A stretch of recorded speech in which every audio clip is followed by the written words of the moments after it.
Hey everybody, it's Boardman21 and today's build is going to be the Druid, wait for it, not Werebear. It's going to be Druid Tempest Strike build. Most of the damage will be coming from Avalanche, Maelstrom, and Ice Thorns, cold skills. But basically with the new mana on hit that you can get out of Tempest Strike and the mana that you can get when you don't proc anything set up inside of Tempest Strike, officially about 90% of the time you can get 28 mana back with a 100% chance to get 8 mana back at least, not on hit, but just by using Tempest Strike, which means you don't have to be in melee range to keep your mana full. However, getting in there and being in melee range isn't that bad because of all the mana that we're allowed to have now and it regenning so fast. I wouldn't even say regenning, but I should say refilling because we're summoning that mana back on hit, that you can have so many skills going that cost mana, and we can now have so much healing effectiveness because we can spam Entangling Roots, that we're officially being healed for so much that being in melee range is just not that big of a deal. In this build, we'll be running over 400% healing effectiveness, and we'll be being healed by both the Roots, which will be healing us for over 250 health per second per patch, and there will be many patches, but we'll also be getting a 40% chance for whatever mana that we do spend to heal us as well, which is affected by the healing effectiveness, which means a skill like Avalanche that costs 60 mana has a 40% chance to heal us for 240 health every time we use it. Something like Maelstrom that we're spamming every couple of seconds, or Entangling Roots, which we can spam a whole bunch all at once, is something that's going to give us a good chance to get a lot of health back. Alright, let's go ahead and get into the skills. So for skills, we're going to be running Avalanche, Tempest Strike, Ice Thorns, Maelstrom, and Entangling Roots. Avalanche we have set up as a cast and forget. We're not too worried about the mana cost, although we did put some into the mana efficiency, but you can switch that around. For us, we have 1 point in Mountain Peak, 1 point in Precision, 1 point in Wild Path, 3 points in Unyielding Storm, 1 point in Hailstorm, and 3 points in Naturally Occurring. On the other side of the tree, we have 4 points in Intensity, 4 points in Stormfront, and the last 2 points in Harsh Winter.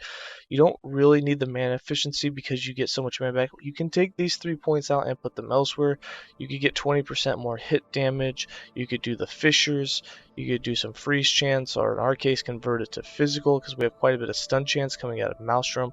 There's a lot of different ways that you can do this tree with those last 3 points if you find that mana is always full. And for me in this build so far, I'm finding my mana always stays full, but I'm not going to respec it just yet. For Tempest Strike, it doesn't really matter about damage, and you can't get attack speed with this skill, so all you're going to use it for is mana. So what we did was we put 1 point in Reinforced Stone to put 5 points in Unspent Power. This gives you plus 20 mana if you don't proc any of the things that you can proc, which include Lightning Bolt, Earth Spikes, and Northern Winds. So now the thing that you want to do with it is make it to where your chance to proc any of those is super low. Now remember, right off the bat you have a 20% chance to proc all 3, and if we put 1 point in Reinforced, Earth Spikes now has a 25% chance. But if we put 1 more point in Thirsty Blades, 1 point in Charged Stone, and we come over to Dead Wind, we can actually make it no longer proc Northern Winds, but we give an 8% increased chance to Lightning Bolt and Earth Spikes. So Earth Spikes now sits at a 33% chance, and Lightning Bolt sits at a 28% chance. Those two together means there's a 61% chance that you will proc something. Now, originally with the skill with no points in, it's 60%. So right now we're sitting at about 1% higher chance to actually proc something. So we put 1 point in Chilling Winds, which gives you 5% more chance for Northern Winds, which we've disabled with our Dead Wind. So we're still at a 61% chance. And then the big kickers are over here to the right. 2 points in Winter's Chill, and then 5 points in Absolute Zero, which takes Earth Spikes and Lightning Bolt's chance down by 25%. So you now have an 8% chance to proc Earth Spikes and a 3% chance to proc Lightning Bolt. So right now there is only an 11% chance for you to actually proc something when you use this. That means that 89% of the time you're going to get that 20 mana whenever you use it. This is when you use Tempest Strike, not when you hit an enemy with it, which means that you do not need to get within melee range. You just need to keep using it and let your spells kill things. And then the last 3 points is in Shatter. For Ice Thorns, we have 1 point in Emblem of Might to make it free, 1 point in Anemophilia, 1 point in Thorn Shield, 4 points in Bulb Shield, 1 point in Second Nature, 6 points in Floric Tides, 3 points in Bark Shield, and 3 points in Eternal Protection. I am actually debating taking the Emblem of Might off to make it cast, because since our mana is always full, because of how much we're just using Tempest Strike, you could actually remove this, make it cost mana. You could actually increase its mana cost by going into the projectiles, and then there's a 40% chance every time that it's cast to heal you for the amount of mana that it costs. So if you had its mana cost at like 4 mana and you were getting healed, and we have 400% healing effectiveness, you'd actually be getting healed for about 20 health 40% of the time that it goes off, or on average you'd be being healed for 9 health every time it goes off on average, which is pretty huge. It's 9 health isn't a huge amount, but it stacks up with your other skills. And then for Maelstrom, we have this set up with an instacast. We use it for dodge, and then we have it for stun chance as well. So our Avalanche actually gets a lot of stun, and even our Ice Thorns do. We have 2 points in Turmoil, 3 points in Whirlpool, 1 point in Power of the Storm, since we'll always have over 6 stacks, just for a little extra lightning damage, 3 points in Sleet-Footed, 1 point in Cyclone, 4 points in Essence of Debris, 3 points in Calm, 2 points in Arctic Blast, and 1 point in Sudden Gale. This 1 extra point that we have in Calm that you don't need for the connections, you could actually put that 1 point in bigger area if you wanted. And then for Entangling Roots, now this is a skill that used to be super OP because you could stack multiple patches, and if you were in the multiple patches, that you'd be healed for so much that you'd basically be invincible as long as you just kept spamming it. And if you had enough mana regen, you could spam it non-stop, because the mana that you got back from it and mana regen would eventually be more than the cost of continuing to pump it out. However, they did nerf that, and when they nerfed it, they made it to where the roots have a much harder chance, or the patches, not the roots, have a much harder chance to overlap, and they reduced the amount that you get healed from 75 per second to 50. However, now that you basically have an unlimited mana store again with Tempest Strike, between spamming Tempest Strike, you're just going to spam roots. Everything else will be an instacast or on autocast, and you're just going to spam roots and Tempest Strike, and things will have a hard chance coming to you. Those things that do come to you will be slowed down, and Avalanche will kill them. Once they're in Maelstrom's range, Maelstrom will be doing good damage to them. Really, ranged enemies are the only thing that will give you a problem. You'll just have to go towards them, and in that process, trying to move, you won't be using Tempest Strike or Entangling Roots as much. But with this, we have 5 points in Nourish for 50 healing per second per patch. And the key is per patch. Now with 400% healing effectiveness, that means that we're actually getting healed for 250 health per second. Now this healing of 250% is per patch, and with 3 patches per cast, that means that if you're standing in like 2, because some of them do overlap a little bit, you're actually getting 500 health a second. And if you cast it twice, and you're in twice as many patches, 4 patches, you're actually getting 1,000 health per second. And it's very possible to do. I'll show you as soon as we go over these points. We have 1 point in Bountiful Harvest, 1 point in Mana Bloom, 3 points in Fleeting Grove, 2 points in Groove Master, 2 points in Reclamation, and 4 points in Lasting Briar. Okay, before we get into the passives, let me show you what I mean between you can have a whole bunch. So when you just cast this once, you can see we got actually 4 patches, and if we stand right here, we're in 2 of them.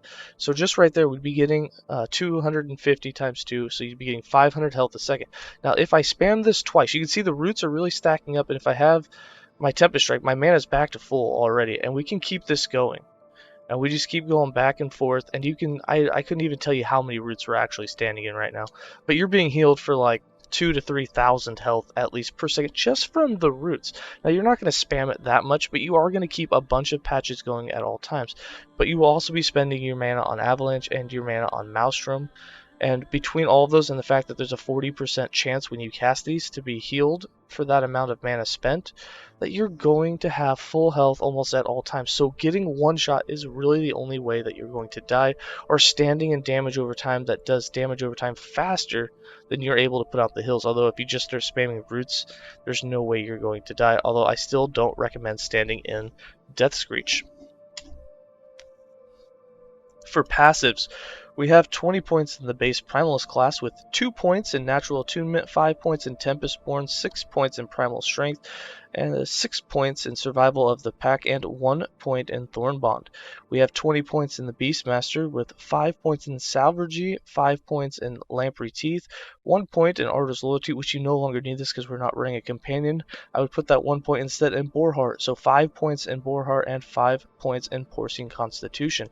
We have 20 points in the Shaman to unlock Avalanche, with 8 points in Silent Protector, 2 points in Ancient Stones, 8 points in Tempest Form, and 2 points in Windbringer. Now, we're not running totems anymore, so these 8 points you can actually put elsewhere, or you can put on one idol that has a chance on hit to proc totems, which is what we were doing, but then we moved over to just maximize our healing effectiveness to really test that, which we'll probably switch back to start proccing our Thorn totems again and get that extra increased armor and protections. And then with Druid, our Master class, we have 53 points with 6 points in Blood Claws, 1 point in Soul's Attendant, 8 points in Edera's Boon, 5 points in Spirit Claws, 8 points in Blossoming Vines for another 120% increased healing effectiveness, 5 points in Rootborn Wrath, 7 points in Briar Skin, 5 points in Ursane Maul, and 8 points in Briar Guard. And then for items, your 2x2 idols are going to be healing effectiveness, and in this case we have poison protection. You can get whatever you want as a suffix. If you can get health regen, which I don't know if you can get the two on the same without being transformed, but if you can get healing regen, which I haven't looked it up online or found any, that would be huge, because healing effectiveness and health regen together would both be good. You can get up to 100% healing effectiveness on this, so you can technically get up to 400% on all your idols, although it's very unlikely to even get above 90% on all 4. But if you do, you'll have a huge amount of healing effectiveness, and 4 of these right now for us is just keeping us at full health all the time. And then for items on our weapon, we're running spell damage, cold damage, and protections. Really the most important thing is to get that flat adaptive spell damage first, and then all you really need is the spell damage. You don't need to get spell and cold super high at the same time. And then for protections, instead of poison, since we got poison on the idols, I'd recommend getting necrotic or void instead. For your chest piece, we went with dodge rating and vitality, and we also have the cold and the spell shared damage, just because that really helps. For your ring affixes, dodge, we have set dodge and set elemental protections. You're going to run that on all 4 jewelry pieces. And then for the helm, the belt, boots, and gloves, you're going to want the set glancing blow, and then just more protections. For us, we put health regen on the gloves instead of attack speed, since melee attack speed doesn't help Tempest Strike at all. And between all of your skills going off in your Tempest Strike, you're going to crit every few seconds, which is going to help have Ferocity from your passives active. So you'll have increased damage and critical strike from that, and armor and protections from that, which will be super helpful. And with that, I'm just going to go ahead and give you guys some gameplay.